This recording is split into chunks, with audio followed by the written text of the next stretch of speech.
2000, 2500,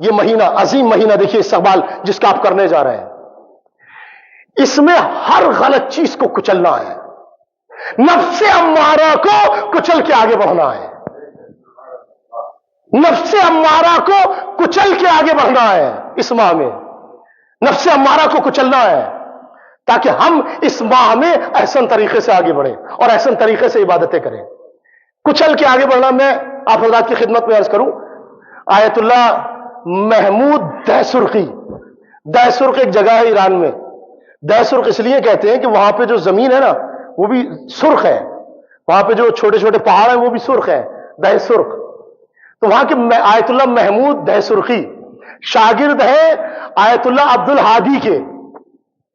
آیت اللہ عبد الہادی مدفون ہے حرم امیر المومنین علی بن ابی طالب علیہ السلام میں، مدفون ہے وہاں پر، اور یہ آخر حیات میں نابینا ہو گئے تھے آیت اللہ عبد الہادی، اور یہ محمود ان کے شاگرد ہیں، آیت اللہ عبد الہادی کے شاگرد ہیں۔ یہ کہتے ہیں ہم استاد کے ہاں اکثر جلسوں میں جاتے تھے اور درس کے بعد بھی اکثر استاد کے ساتھ بیٹھے ہوتے تھے۔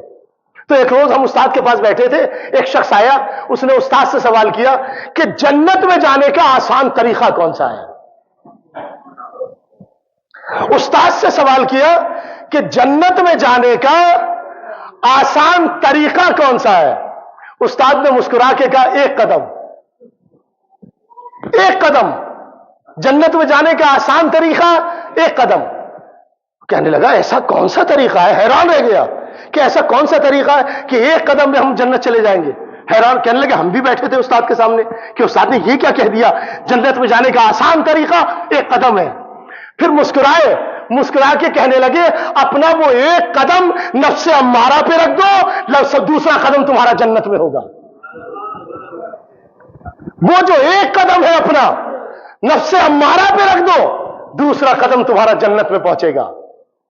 لہذا نفس امارہ کو کچلنے کا مہینہ آ گیا ہے، خواہشات دنیا کو ترک کرنے کا مہینہ آ گیا ہے، لہذا استقبال اسی انداز سے کریں کہ ہمارا دل پاک ہو، ہمارا ضمیر پاک ہو، ہم اپنے آپ کو توبہ سے پاکیزہ کر لیں، تب خدا کے مہمان ہو جائیں۔